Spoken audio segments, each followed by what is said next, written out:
whatever podcast and Fresh and Fit, I honestly think is just uh, I think they're stupid. Let me not say stupid. I just very strongly disagree with a lot of shit. Now, keep in mind, I'm conservative. Like, I'm a conservative dude. I definitely hold a lot of traditional values, but I think there's a lot of dogma. There's a lot of ignorance involved between those two podcasts alone. Um, and then the rich and unemployed, like they're I'm not gonna get into a whole bunch of criticisms on all these red pill podcasts, but there's a lot of bullshit. There's a lot of bullshit. But this particular video sums up the core of like the issues I have with certain elements of his dating philosophy. Um and I'll comment on it a little bit throughout. And a lot of it makes sense though, and I agree with some of it, but some of it is also, I think, extremely distorted, and I think it is kind of ignorant. But anyways, let me not ramble on for about let me not ramble on for the whole rest of the damn video. Let's get into it. This is Myron from Fresh and Fit. He's gonna end up having a discussion with some female who sits down next to him and is given a microphone. Again, I think in Miami, Florida. So set the stage. Let's get it rolling.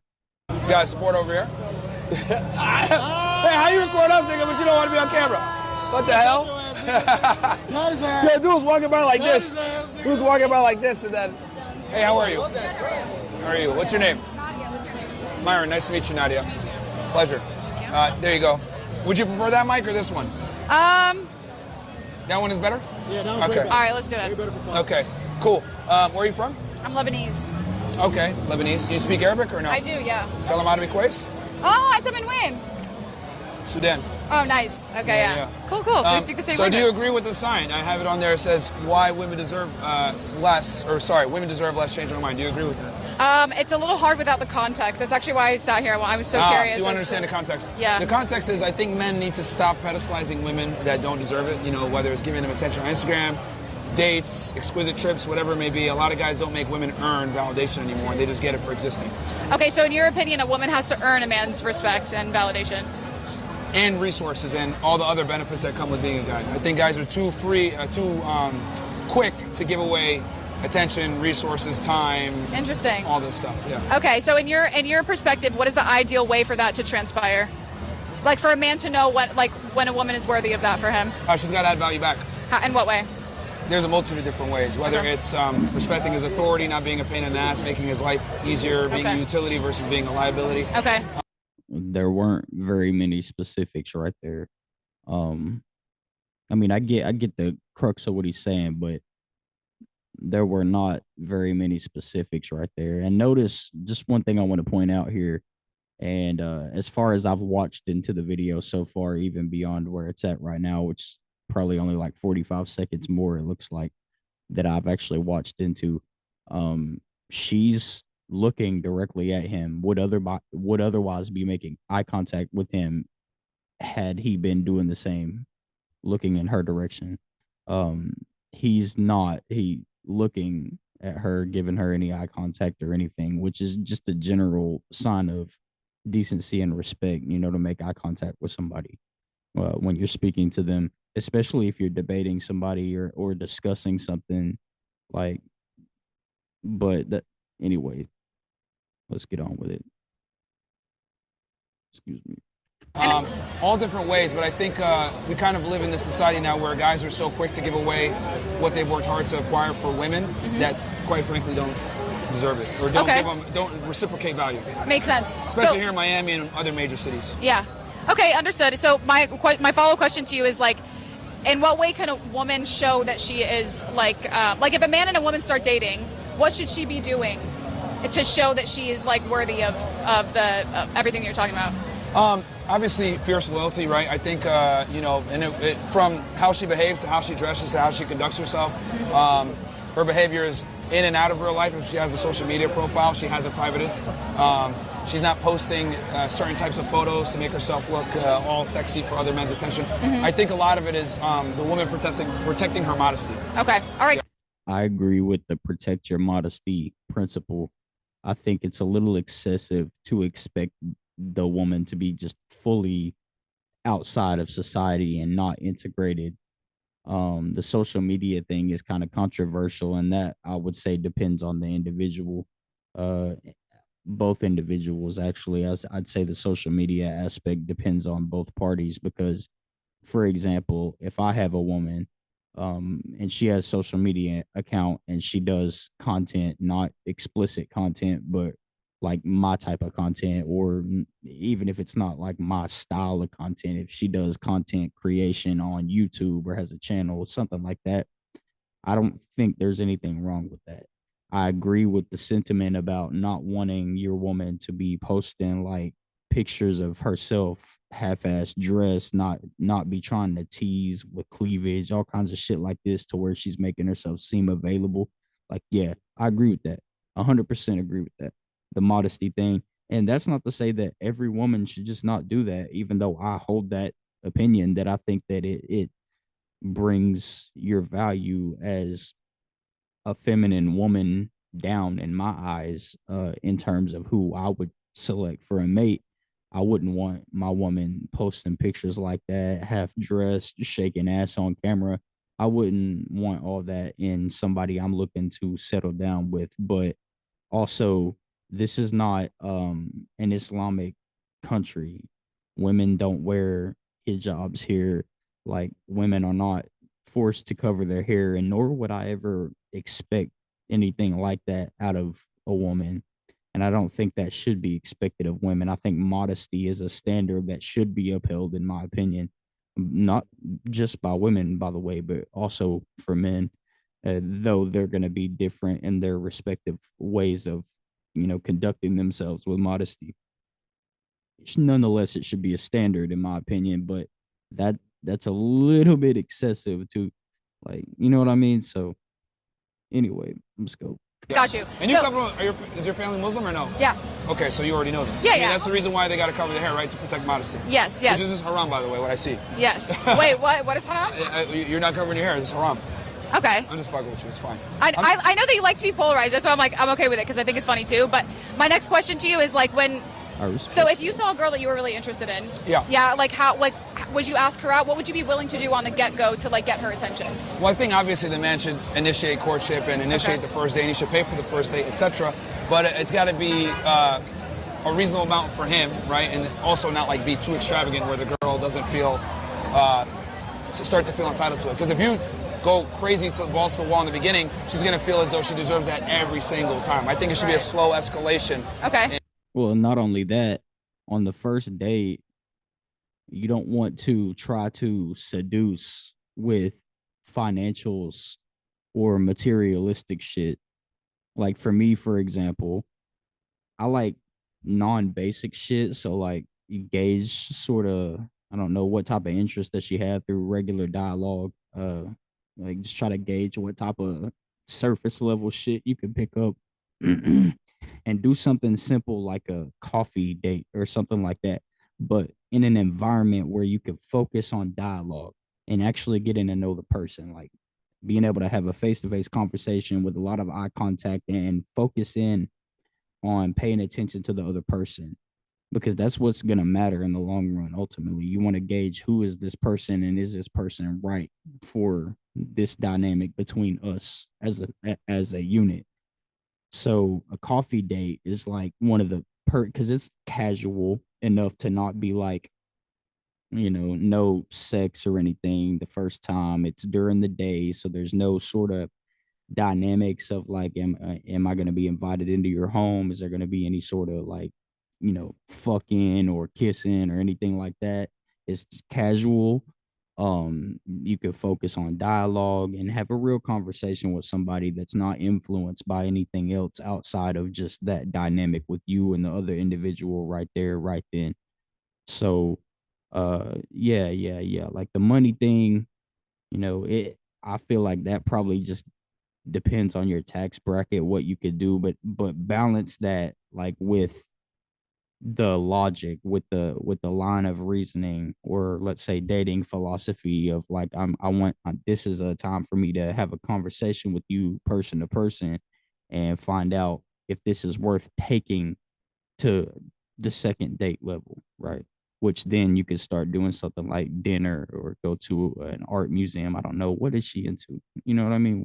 You'll find out enough information on that first date if you do it the right way and are having dialogue and engaging in conversation and making eye contact and feeling out the energy of the person through your intuition.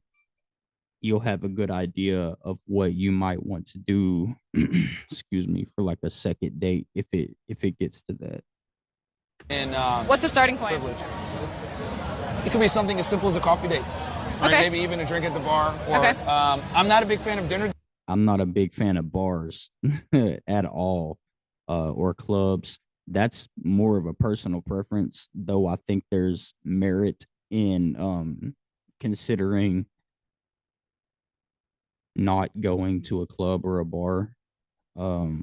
Maybe that, I mean, that's, some people get down like that. Some people prefer that. Um, Not me. I'm not into the whole club bar party scene. I much prefer something more laid back, chill, something where you could focus again on the individual and conversation. You just can't do that in a party environment where the focus is not, it's spread sporadically in all kinds of different places. Even if you're trying to focus on the other individual and have a conversation somewhere like a bar or something like that, it's just not going to be feasible. It's not gonna be feasible. Now I like shooting pool, shit like this. So like if it's like you've already gotten to know them a little bit, you've had that first interaction, you're starting to fill it out, and you guys decide, hey, let's go out for a night of fun or something. Like, yeah, sure, go shoot some pool, maybe have a couple beers. There's nothing wrong with it. But um if you're actually trying, if the objective is to get to know the individual, then that's what you want to focus on, is getting to know the individual, because otherwise like you're wasting your time. We're getting older every single day, and the older you get, the less games I think you should be willing to entertain. Like no bullshit, like this is me and you, I'm trying to get to know you to determine whether or not this is going to be a waste of time or not. Dates, maybe appetizers, okay. right? Because there's like a whole influx of women that like go on free dinner dates just to get free food. Okay. So, but also the guy's got to have some semblance of, common sense. Like, okay, does this girl actually like me if I'm going to take her out for dinner? Like, guys got to be able to screen out girls, whether they want them for them or they're just using them for attention or free dinner date, whatever. How do you screen for that? I mean, there's a multitude of different ways. I mean, is she touching you? Is she actually aroused by you? Does she give you compliments on your looks? Does she actually find you? Because I think being arousing and being attractive are two different things. Mm-hmm. There's guys out there that are attractive because they make money, but they're not arousing because they're fat or they're weird. Right. Okay. So I think that's very important, where men need to understand, you can't just be attractive, you have to be arousing too. Both. Okay. That's where so many guys fuck up. Okay, so I was waiting to see if he actually went into it, because I think he's on to something about being able to screen that. But I think, again, if you, again, have dialogue with the other person, you make eye contact. Key point, make eye contact, and are in an environment where it's feasible to have a discussion and really feel out the energy of the other person, that is going to let you know whether or not she's genuinely interested in you, or alternatively. Because your intuition is going to tell you. Like, if you're intelligent, even mildly intelligent, and you pay attention, you're cognizant of your surroundings and the social environment and the energy in the room and that you're receiving from another person, you're going to be able to tell whether that's a genuine connection there or not. Because if you can't tell, then you're genuinely not paying attention on some level, whether it be cognitively or whether that be intuitively. If you cannot tell after having a conversation with somebody over a coffee date, for example, or even a dinner date, whether or not she's genuinely interested in you, then you're not paying attention on some level, on some important level. So excuse me. Again, I wanted to wait to see if he actually touched on that because he was getting somewhere with the screening process and like kind of being aware and how to navigate and everything. And also, I don't think there's anything wrong with a dinner date for like a second date. And I've expressed my reasons for why I would wait for dinner for the second date or beyond. And that's because you want the first thing, the first interaction, the first date, let's say, to be more of a casual, no expectations, just let's have a conversation and see if we can be friends first because you don't want to be in a relationship with somebody that you can't be friends with first. I know everybody's got this whole mindset of not wanting to get friend zoned and shit, but here's the thing: if you're planning on spending your life with somebody, was the whole point of dating, right? Like if you're engaging, if you're dating somebody, if you're not doing it with the intentions of finding somebody that you could spend the rest of your life with, somebody that you can marry, then you're essentially just expecting to sleep around and do this bachelor life type of shit. And both men and women do that. But I think that's a waste of time largely. And the older you get, if you're maturing and trying to grow and develop as you age, then you'll realize that at some point, hopefully sooner than later. But that should be the objective, in my opinion. You should be dating to marry. And if that is the objective, then you don't want to get into a committed relationship with somebody that you can't even be friends with because then you may end up falling in love with each other and there's the emotional attachment through infatuation, but the friendship, if it's not there, you're not going to like the person a lot. There's going to be a lot of times where you just very much dislike that person. And that's not even considering other factors that are far more important. Like, okay, if I'm dating to marry, right, for example, and I get in a relationship with somebody and we have different worldviews, political positions, fundamental things like this that would constitute a solid friendship and relationship, there are certain things that you also need to make sure align. Like polarity attracts and is necessary, especially for sexual attraction. But when it comes to things like political viewpoints, worldviews, fundamental things like parenting philosophies, these are things you can't disagree on if you're going to date somebody to marry them because then later on down the road and you have kids, what happens if you disagree on how that child should be parented? Excuse me. What if you're with somebody who has such a firm worldview and is not the type of person that's willing to step outside of their dogma to entertain other things that might be more effective or might be right if their approach is not, if their approach is incorrect? Genuinely, are they the type of person that's willing to be receptive and change their opinions based on facts when presented with them? Because they're like, I'm telling you, if you end up in a committed relationship with somebody and then especially have a kid with them and you disagree on some of these important things, that's going to cause the child more than anybody to suffer because that child's going to grow up either in a divisive household or between two different households where the parents cannot get along on the most fundamental of all levels. And then plus the father, if he actually gives a shit about being a father, he's going to hold his opinions are going to become a lot more intensified and a lot stronger, and he's going to become even more principled. Again, under if he's doing what he's supposed to do, if he's where he's supposed to be, and actually working on developing himself as a man first, and therefore a father.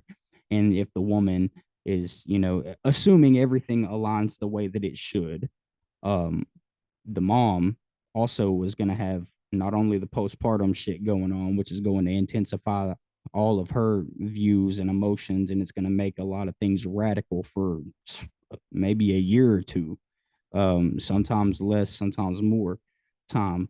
But then you add on top of the postpartum, you've got the mother, the maternal instinct. And if she has a different worldview than you, she's first of all going to feel more entitlement over her child, even though it's in equal measure, both of your guys' children or child. She's going to feel more of a it's going to be a different dynamic, and it's going to be a different emotional response between the maternal instinct and the paternal instinct.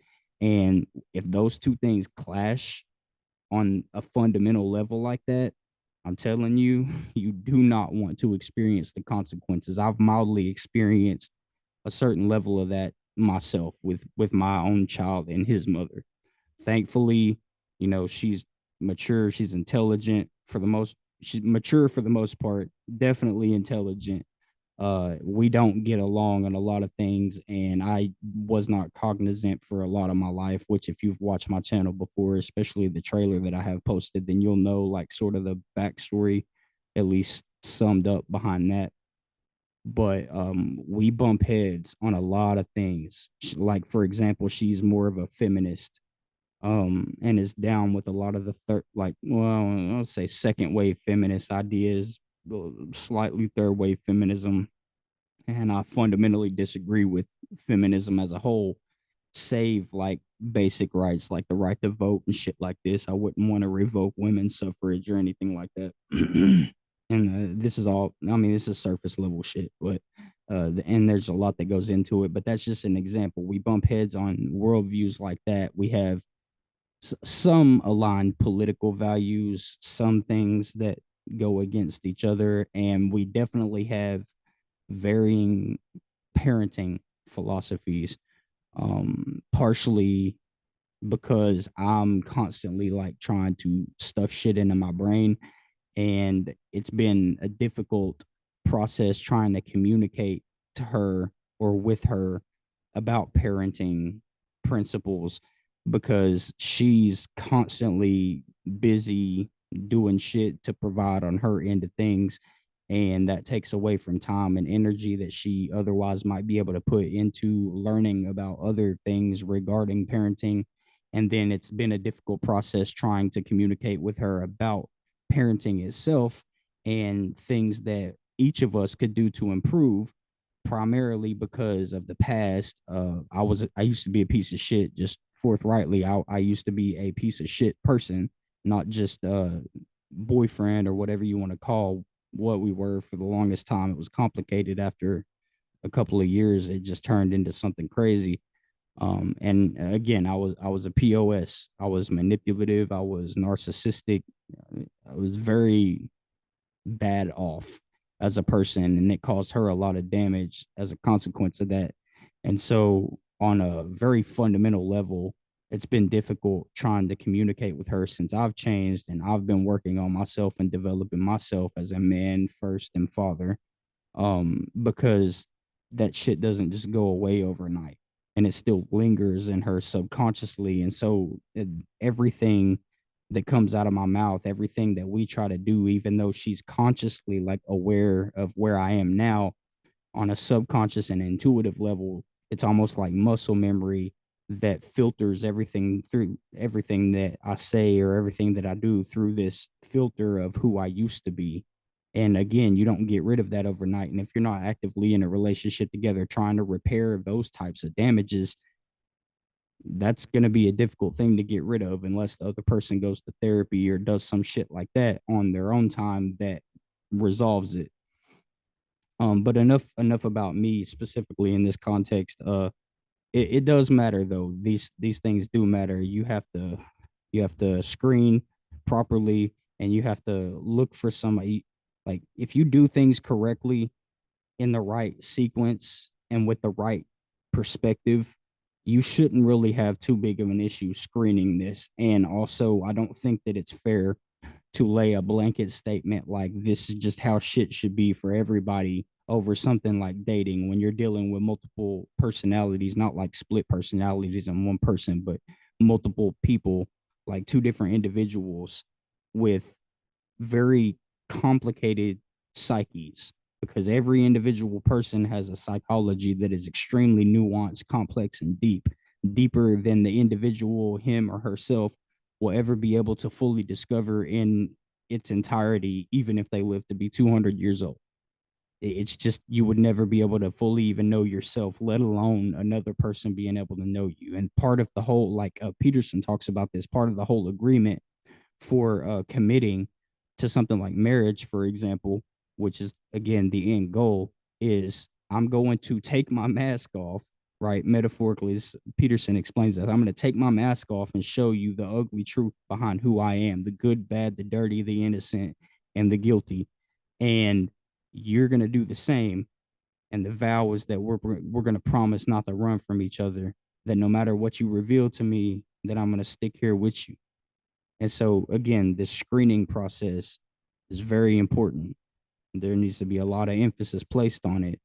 And if you're paying attention, you should be able to do it correctly.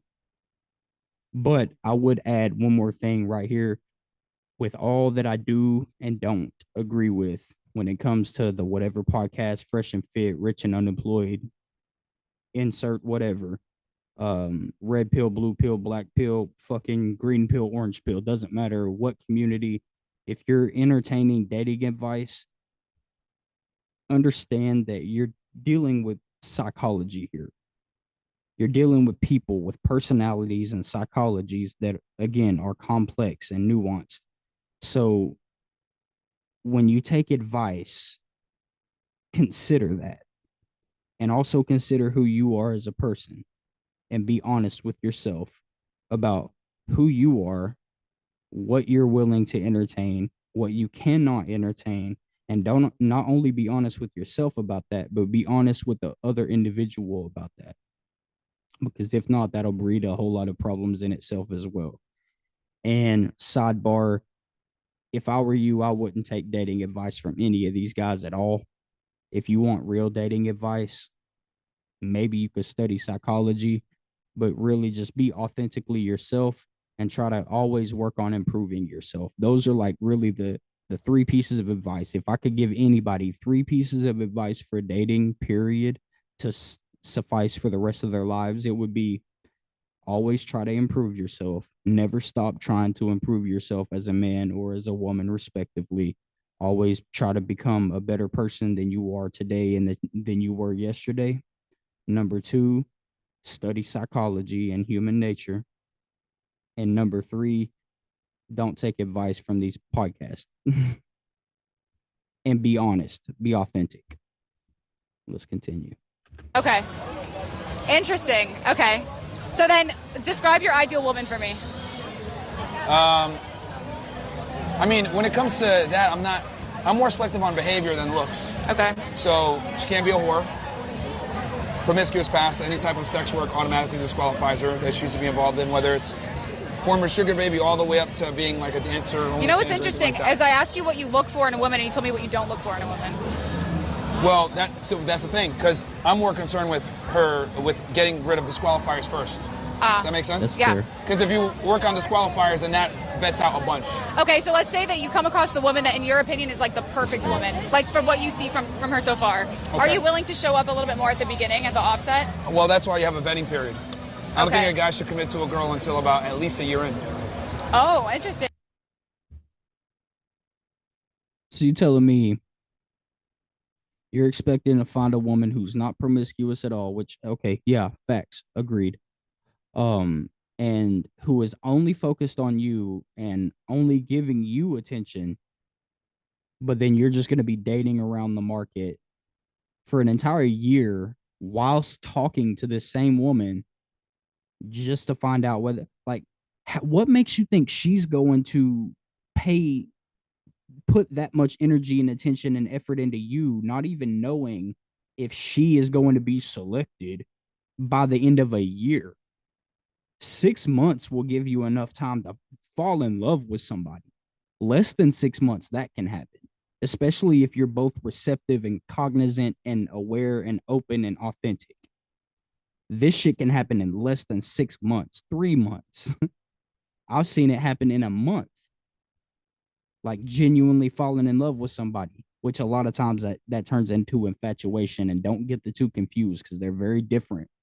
But a whole year of you as a dude dating around the market to find out what you want, while you expect the woman to take you seriously enough in that process of you paying the same amount of attention to other women enough, like Do you have, Myron, a question for you? If you're watching this, which you probably not, because I have a very low amount of subscribers right now.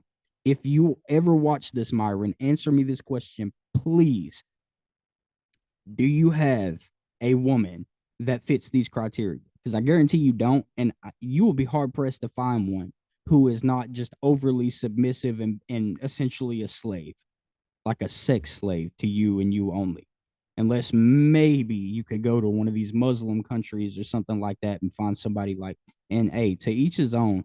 But if you want someone who's intelligent, a woman who's really worth anything, in my opinion, a lot of this is my opinion, and maybe you disagree. If you do, drop it in the comments. Shit, we can have some dialogue about it.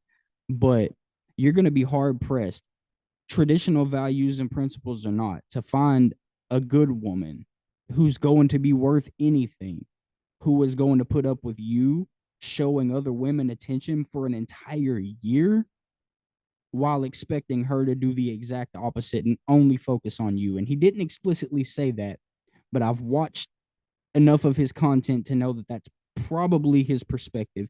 If it's not, shit, correct me. Show me something to prove me. Otherwise, I'm always genuinely open to changing my mind. And that is an assumption. I will forthrightly say it. That is an assumption that is not based on anything he's blatantly stated in this particular video. But I think genuinely you would also be hard pressed to disprove that that is the way he thinks, because I've again seen plenty of his content, and I just think that's not reasonable. That is not at all reasonable to expect a woman to commit to you as if she were already in a relationship with you to try to earn her place. Like, bro, come on, man. Let's go. So you think no commitment for at least a year? Yep. And on top of that, the girl's got to ask him out. All right. I would like to hear more on that. Okay, wait a minute. The girl's got to ask him out. Did he not just say that the man? Maybe he's just talking about the man is supposed to initiate like the initial stages of like going on the first date and everything. Maybe he's talking about the woman's got to bring up the relationship. Because otherwise, bro, you just contradicted yourself. Why? Yeah. Well, but you're saying the girl should ask the guy out. Yes. Okay, why? She should be the one to want to get the relationship. Initiate. Yes. Well, not initiate the courtship, initiate a more serious relationship. And I know that sounds unorthodox and stuff like that, but when I break it down, it'll make sense. So, he who asks has no leverage, correct? Not correct. Excuse me. Even on a general level, he who asks has no leverage is absolutely not correct. That's just false. How is it that if you ask for something or initiate something that you have no leverage, you may have less leverage in a certain respect, like in a certain context, it may give you less leverage because you are the one asking, let's say for like a favor or something, right? If you're asking your friend for a favor, then yeah, that gives him like the opportunity to say to accept or reject, and that's a form of leverage. But that doesn't disqualify you from having leverage at all. How do you not have leverage? I mean, there might be circumstances where you are asking and as a consequence don't have any leverage because you don't have anything else that qualifies as leverage. But just because you're initiating something, that doesn't mean that you have no leverage. That's like if you're going to college, right? Excuse me. If you're going to a college and you earn a PhD and multiple masters in some field of study, say philosophy, whatever it is, right? Doesn't matter. Let's say it's something highly specialized where you actually still require a degree in highly specialized education, even nowadays, in order to qualify for that position. Let's say you go through that whole process, earn multiple masters, your PhD in a given field, whatever, and then you apply for a career at some place, some establishment, and everybody else who has applied for that same position are far less qualified than you are. Nobody has a PhD. Nobody has a master's. Let's say the best they got is like, I don't know, fucking associate's degree, whatever, right? Like underqualified people. And those are the only other ones applying for this job. and you apply with your multiple masters and a PhD, and you're the one initiating the application, does that mean you have no leverage just because you put in the application and ultimately it's up to your employer that you're applying for whether or not you get hired for the job? No, that doesn't mean you have no leverage. That means that you don't make the final decision on whether or not it happens, but your record is going to speak for itself. That in itself is a form of leverage. So, just on a fundamental level, that's not true. Let's see where he takes it in terms of dating, but that pretty much disqualifies that line of reasoning right off the jump, because you can carry the same line of reasoning over into dating. If you're overly qualified as a partner and you initiate, like, hey, I want to be with you, like, let's take this more seriously, as even as the man, you initiate that element, and you know she's got other options. She ultimately has the decision to say, yes, I do want to take this more seriously, or no, I don't. You've still got what you got. You're still bringing what you're bringing to the table, because it doesn't matter who initiates that. If both parties are interested in each other enough, then it doesn't matter who initiates it. Like, you could go off of traditional values and base it on that, like, yeah, sure, whatever. But at the end of the day, this type of thinking is like super transactional, and when you're engaging in dating on a serious level, like taking it seriously, then the whole objective is to become a unit.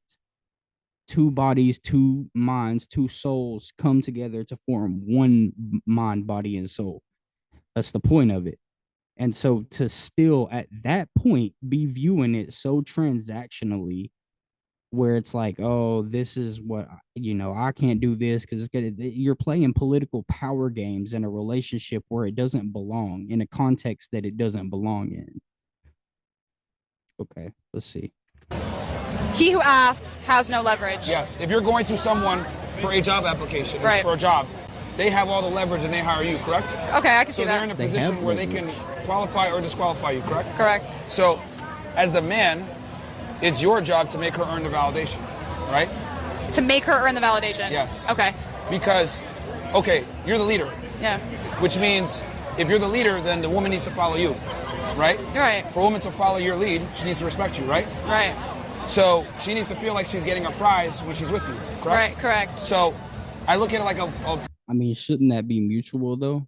I mean, that's probably like an unspoken obvious, but a lot of what he's saying is not necessarily obvious. Like he said, it's unorthodox. So I think that calls for an explanation, first of all. But this is a very distorted. I'm not surprised. Obviously, I've, like I said, watched his content before and others like him. Though he tends to be on the more radical side of the red pill guru bullshit. This is a distorted way of thinking. I implore any of you guys who watch this shit, please don't take your dating advice from these guys. Don't do it. I'll tell you, you do what you want, but I'm telling you, not a good idea. Prestigious law firm. If you're an attractive guy and you got your shit together, you're like a prestigious law firm. Okay. People are applying to your law firm to try to get a job with you. Okay. Right? Okay. So when they show up to the job interview, they're going to come dressed appropriately. They're going to come understanding what it takes for the business. They're going to know. They're going to take the job more seriously because it's difficult to acquire. Right. So when the woman is asking you for the relationship, she's going to prize that relationship a lot more than if you ask her. Okay. I just lost my train of thought too. What was I going to say? You were talking about what she brings to the table, what she brings to entitlement. Yeah. Yeah, so I think, but the same thing goes for women, where it's like when a woman knows what she brings to the table in terms of nurturing, taking care of her man, being the, like, he has the house, but she makes it a home kind of a situation. Yeah. I think it goes both ways, where a woman also has to be able to protect that for the right man. So it's like if a man is talking to a girl that doesn't like have any of that and isn't interested in the give in a relationship. Or if a man is still out here sleeping around with all kinds of women whenever she's taking him 100% seriously, like displaying that she's obviously the type to hold shit down at home and be the nurturing feminine woman that a traditionally masculine, healthily masculine man wants. And then you still got the dude out here like, nope, we're putting a timestamp on it. 1 year. You have to prove to me for a full year with your undivided attention and loyalty, while I'm able to just do whatever the hell I want because I'm a high value man, bro. Okay. Okay. We'll see where that gets you. I wonder if you'll ever end up married. Yeah. Then yeah, obviously you're not going to give her, but that's like you're saying, it's your responsibility as the man to vet that. That's why vetting is so important. Yeah. For a year, that's why it's so important. Yeah. But I think we agree on a lot of the things. I know the way I phrase things might trigger people or cause some that's questions. Why But yeah, that's why I think in today's day and age, it's imperative for the girl to be the one to want to get the. And I'm not saying she has to get down on a knee and propose to you. I'm saying she, what girls normally do. What are we? You know what I mean? That type thing. Oh, okay. And then at that point, that's when you can dictate your terms as a man, because I think I genuinely believe as a man you must have boundaries with women. You must. If you don't have boundaries with them, that goes both ways. Exactly, it goes both ways. Everybody should have boundaries. Everybody should have standards, and I don't think you should drop your standards for any reason. I mean, within reason, like be reasonable, but like, what are your hard lines? What are your okay, we can negotiate this. What are your hard line no's? Like, I can't put up with this. And if that's you and and you, this is who you are and it contradicts what I'm willing to accept, then cool, no animosity. We could go our separate ways. It's just not right for us. And again, that goes both ways, but also like, be reasonable. Matter of fact, make a list of things and put them in a hierarchy of things that you are willing to negotiate, things that you're not willing to negotiate, and things that you prefer, things that you don't prefer, pet peeves. Make a list of these things, if for no other reason than to become more self-aware introspectively. um but yeah, that definitely goes both ways. But this whole transactional structured time frame thing, maybe it's just like to get his point across, because like he said a second ago, he words things in a particular way, but there's already holes in his broader philosophy behind dating anyways. So I don't really know. Excuse me, but let's see where else this goes. We got like several more minutes left. No, it doesn't. Women can't enforce boundaries on men. Interesting. Why not? Bullshit. Yeah. Because men are the leaders. Like, for example, if you have a job, right? Do you go in there and tell your boss, "These are my boundaries"? No. Yeah. You work for the company. You're there. Hang on. You go to work. You do have boundaries. Fundamentally, they may be different boundaries, and you may have a different role or position to play. You may have a different, social dynamic or context in which you fit. But for example, no woman is going to go to work if she's working and put up with her boss coming up and grabbing her on the ass or something, or like getting too close up in her personal bubble, just because he pays her and that he's the boss. There are boundaries. Boundaries are not gender exclusive. They're not sex exclusive. Boundaries are boundaries, and every human being not only should have them, but has them. That's just a fact. And if you don't have boundaries, you don't have self respect. I would argue I wouldn't want a woman who doesn't have boundaries. If you don't have boundaries, that's telling me that I can't respect you as much because you don't respect yourself enough to set your own boundaries.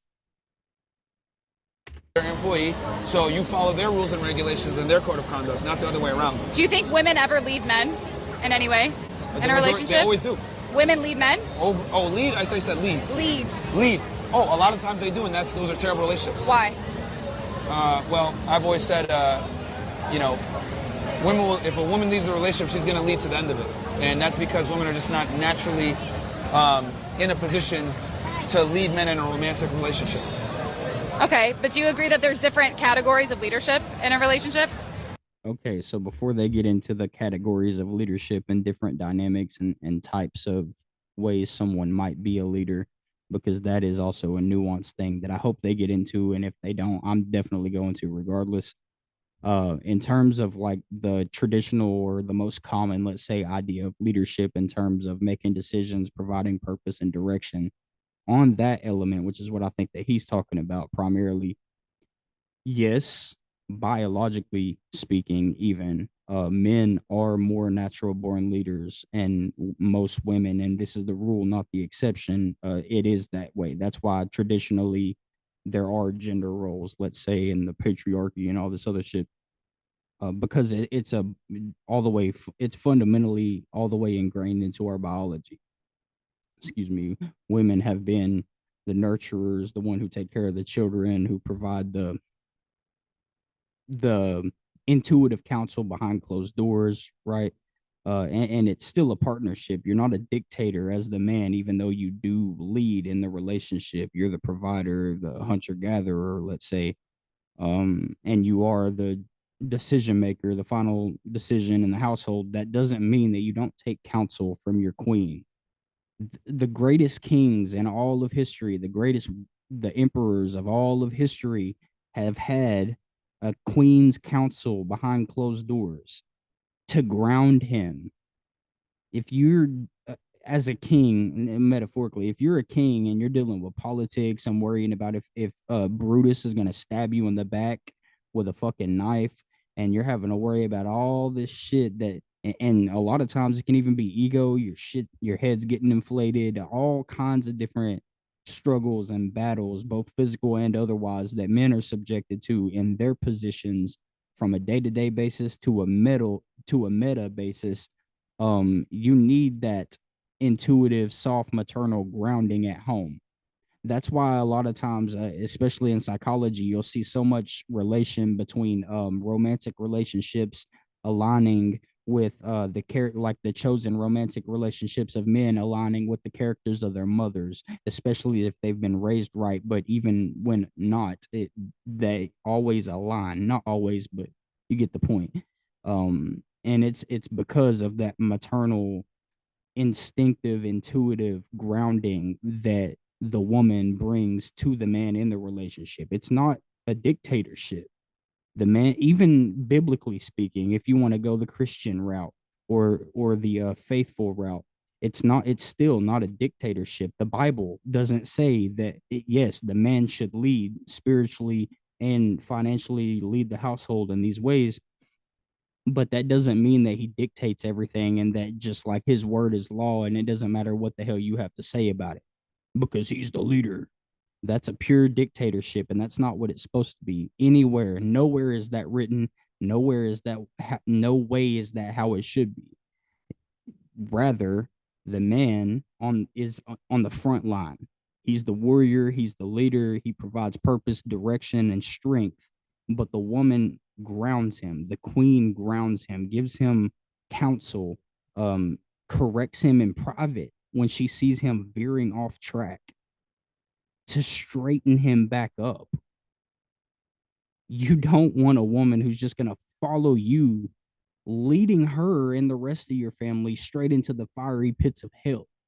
You want a woman who is willing to say, hey, pull behind closed doors. Granted, don't question, my position in front of other people, especially like, and you could take that how you will, because I know that comes off abrasive saying it that way, even and even coming from me. But traditional values, or let's say traditionally speaking, don't call me out and question my authority, let's say, or like don't do that in public. But if you see me crashing out and we're in a committed relationship together, I expect you to pull me aside behind closed doors, not in front of my kids, not in front of my other people, not in front of anybody else, but pull me aside behind closed doors when everything is gone and it's just me and you, and tell me what the fuck you think. Give me your counsel. And then it will be up to me to do with that what I will. And a wise man will adhere to his woman's not adhere, let's say he will consider his woman's counsel. And if it's genuinely a reasonable approach, if it's reasonable counsel, he will still make his own decision and independently, but he will genuinely consider his woman's counsel. He won't just dismiss it because he makes the decisions and because he's the boss. It's not supposed to work that way. You want to talk biology, because I'm pretty sure that's probably where he's getting this whole perspective, even on a biological level. You're not Superman. You may be called to play the role of Superman and lead the home, lead the household, lead the family, but you're not invincible. And sometimes you need a softer counsel. You need a softer approach. You need somebody there to ground you and to straighten you up when you start getting off track a little bit. That's the function of the queen, one of the many. So that's just crazy. That's just crazy. Like, you're not a dictator. You're not supposed to be a fucking dictator, bro.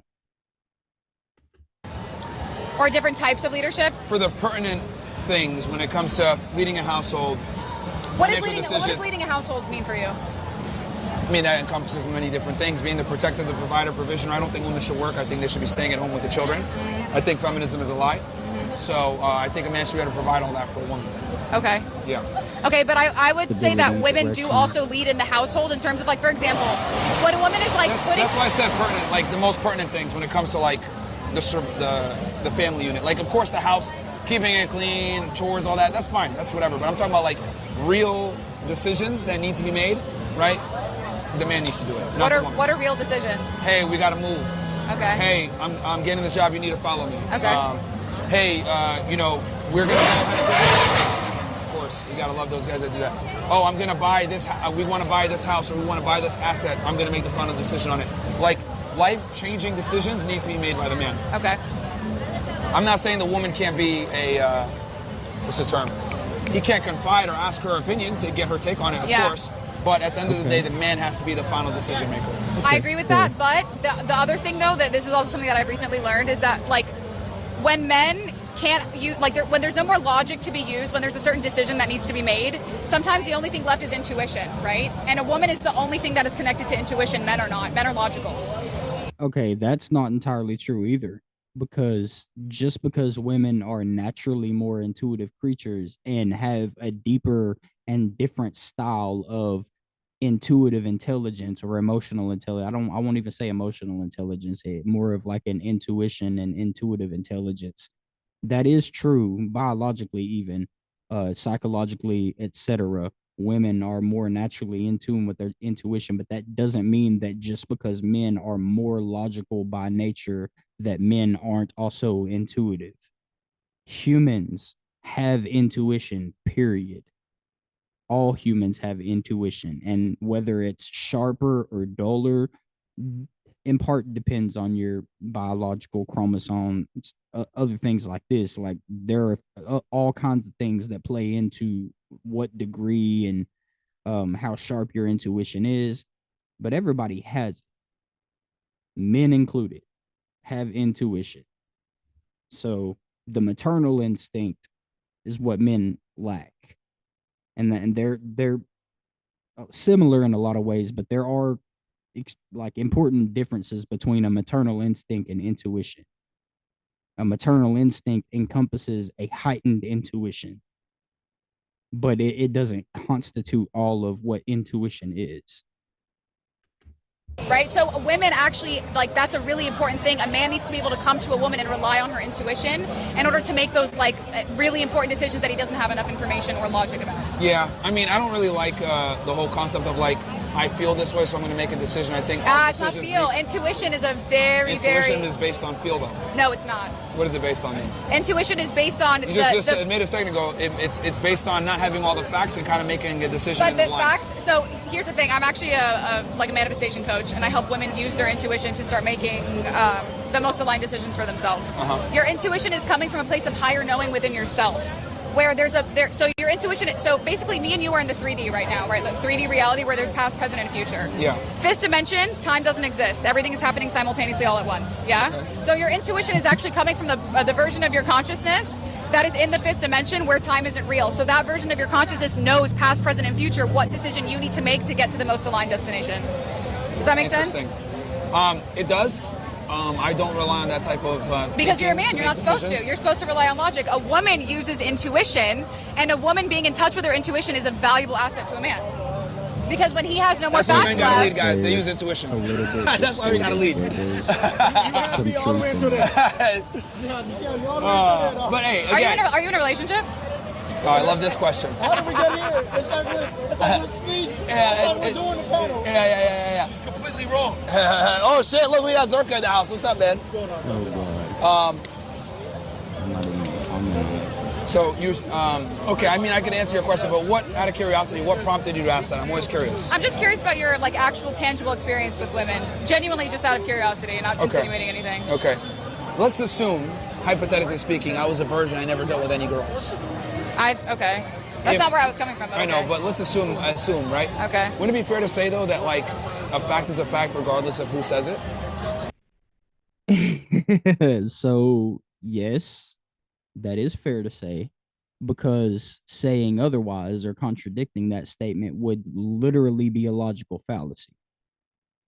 Ad hominem, if I'm not mistaken, where you're considering the character of the individual presenting the information as opposed to analyzing and assessing the information based on the merit of the argument. That's an ad hominem fallacy. So yes, technically, to disagree with what just came out of your mouth is fallacious. However, you cannot, there are certain things you can only learn empirically. And so, like, maybe not with this specific context, but generally speaking, there are certain things you can only get through experience. And so completely intellectualizing everything in life is also an error. So this is I can see how this might be tricky for some people, especially, like, I don't want to be just flat out insulting here, but he seems to have like a distorted way of thinking.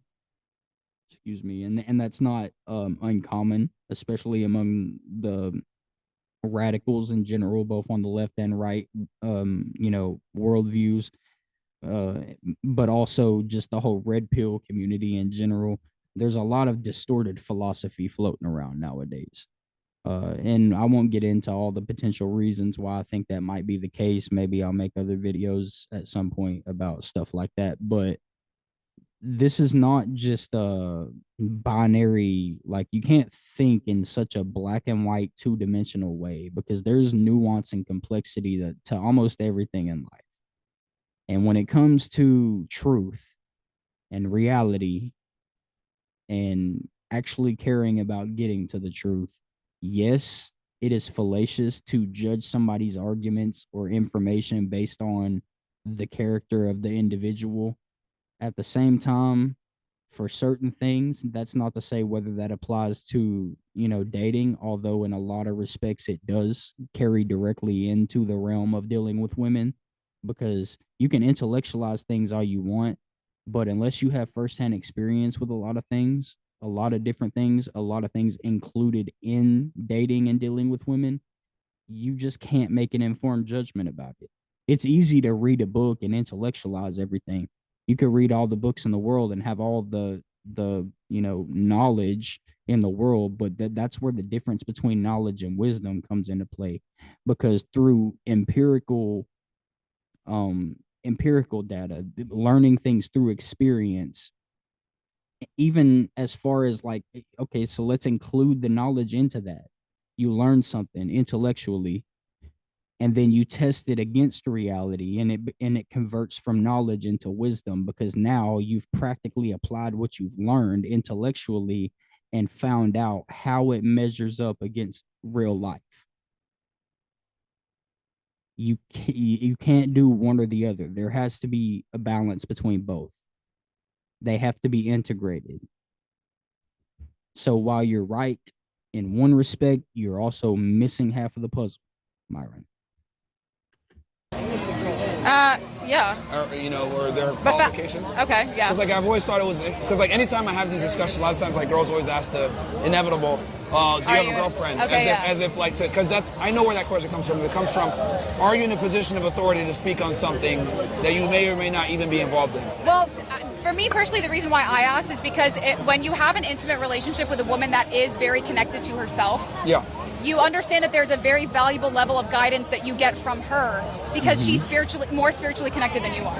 Yes. So if you've never been with a woman who is spiritually connected or is connected with her intuition, then she does lead with her emotions. And at that point, it is one of those things where it's like, yeah, I am a man that needs to lead because my woman is going to lead with emotions, and that's never valid. So that's true, and they don't cancel each other out, and one is not greater than the other. This is where the integration comes into play. Your strengths are my weaknesses, and vice versa. If a man is more masculine tempered and a woman is more feminine tempered, there's the polarity. So that actually, provides a foundation for it to work in the first place. And then, furthermore, from that, they have to be integrated and balanced because they complement one another.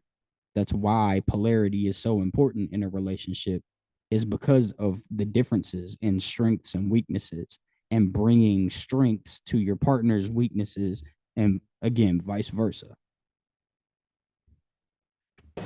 I have been with girls like that before, but I just don't listen to them. Been with girls like what? That have that like intuition, or hey, I get this gut feeling, whatever. I just don't listen to them because I'm very pragmatic in a lot of the things that I do. Right. So I just, I understand that there's a place and time for intuition, gut feeling, etc.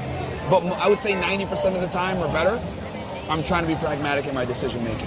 And I think that's one of the biggest delineating differences between men. If you don't consider intuition when making pragmatic decisions, you're still missing part of the puzzle. Otherwise, you're never going to get wisdom. You'll always intellectualize everything. I'm repeating myself again here, but that's wrong. Like, not even just my opinion that it's wrong. It's just wrong. I mean, test what he said against reality. Try to go out in the world and fully intellectualize everything and make decisions based purely on logic without ever considering any level of intuition. Because I guarantee you, as a human being, your own human nature will never let you do such a thing. Even Myron himself makes decisions that include a weigh-in from his own intuition. It's a fact. It's human nature, bro. You can't skirt around that. Every human has intuition. Some are more dulled by not being cognizant, not being conscious.